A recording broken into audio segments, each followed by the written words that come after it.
Hi Heather, how you doing? Okay, I want to talk about your submission, and I want to talk about the magazine, and I want to talk about where we're at. Okay, so I'm just going to start with the final here, because everything else, of course, has been graded as separately as we move through the course. So just heading straight to the final, I just looking at the cover, I'm seeing I'm seeing a cover that's not based on typography. It's you've got a lot of imagery, but I'm just not seeing the type, the expression, um, the example of type. I need to see a demonstration of solid typography based on what we've learned about individual genres, individual target markets, and individual topics. That being said, this is a magazine that's concepted out very well. I'm going to just reduce the size of this a little bit. So, and I just that all makes sense. But what doesn't make sense to me is the relationship between this colored um, type for your masthead and the subject matter. So that's kind of confusing to me. And also Spark Be Heard is it's not telling the viewer anything. I mean, you have the little Twitter birds, but it's not telling me anything, especially on a newsstand or if I'm seeing when I say newsstand, I also mean perusing through um, electronic magazines. So there's the masthead I think is very underdeveloped. The next thing I want to mention is that typically the masthead will have to be a little bit higher. This should be down below the masthead somewhere this month, and I think this is okay up here. Um, but I would like to see this area reworked, this whole masthead area reworked. You have some kerning issues, specifically between the S, the P, and a little bit between the K and the R. Okay, so that needs to be a little bit tightened down. The other thing is that being a typography class, I just don't see the type. I don't see a demonstration of what we've been talking about. We have these thought bubbles, and that's kind of a good idea to introduce articles. But typographically, you have this, you have a hyphen in a headline. That's just not good. It's not good. You also have an open thought bubble here, so it looks like you're missing a headline. And there's just a lot of visual tension here. I think there's just a lot of competition. There's not a whole lot of typographic hierarchy. In other words, there's nothing that's telling me what's the cover story here. There's nothing on the cover that's indicating. There are no visual cues as to what the cover story is.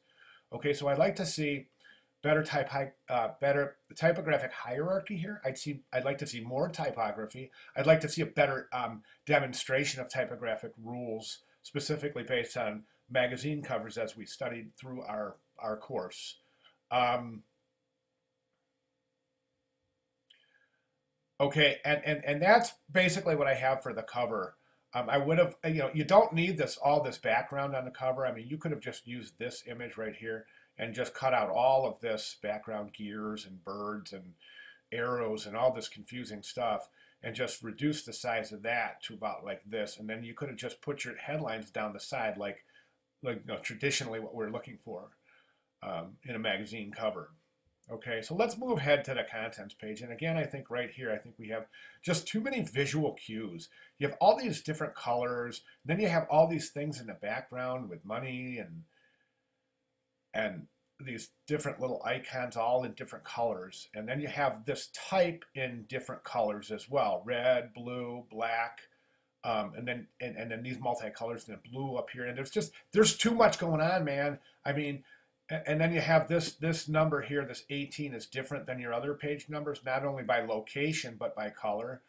Um, so, that's a little confusing. You did use lining numerals, so that's a great job there.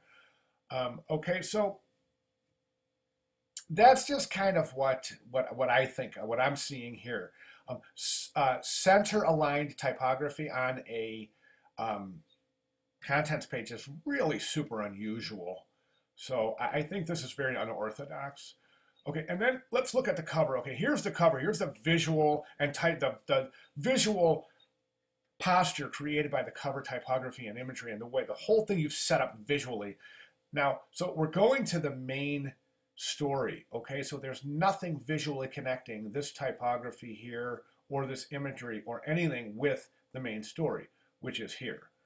You have this, as a matter of fact, you have this behind the veil of I always have trouble with that word, anonymity, but you don't even have that in your headlines. It's your feature story isn't a headline on your cover, so that's something we talked about extensively. So,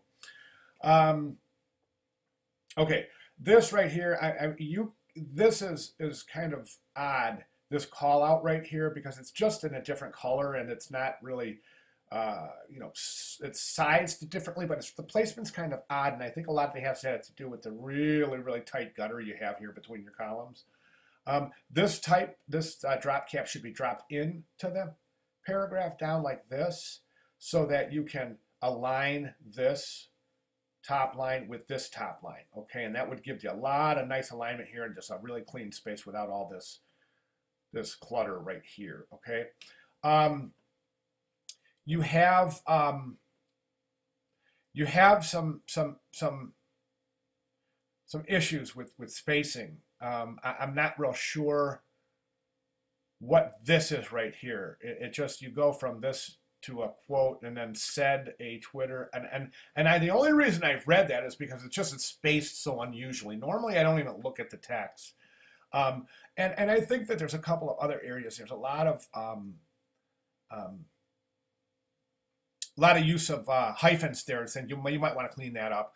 Otherwise, this is pretty good. You have the baseline aligned with the bottom of the image, so that's cool. And you also have the image aligned with the left margin. That's awesome too. Again, call out kind of weird. I would have liked to have seen that handled a little bit differently. A hyphen and a call out, probably not a good idea. Plus, you don't have to give a source for a call out. It's just something that's just drawing attention to the page. So, and again, here you have this space. You have this space between here, okay, and then here to separate your paragraphs. Here you have an indent, okay, an indent, and then here you have this space between. So that's inconsistent. A lot of these punctuation marks that align on the left margin need to be hung, meaning that this right here, this quotation needs to go over the edge of the punctuation. So there's the punctuation line. There's the margin, a left margin line. Punctuation hangs over so that you have a clean left margin. Okay, and if you have an indent, that doesn't count. Okay, so of course, so I'd like to see this in a different font. Much smaller, so that we know that the article goes, this is too close to this, so it looks like another paragraph. Okay, and other than that, I think that, that's some things that I would think that you should think about. A lot of things that we've gone through in the class, and I'm pretty sure, I think you've come a really super long way, Heather. I think we still have a lot of work to do. So nothing bad at all. I mean, you're doing great. It's just these little attention to detail. Okay. Thanks, Heather. Thanks very much.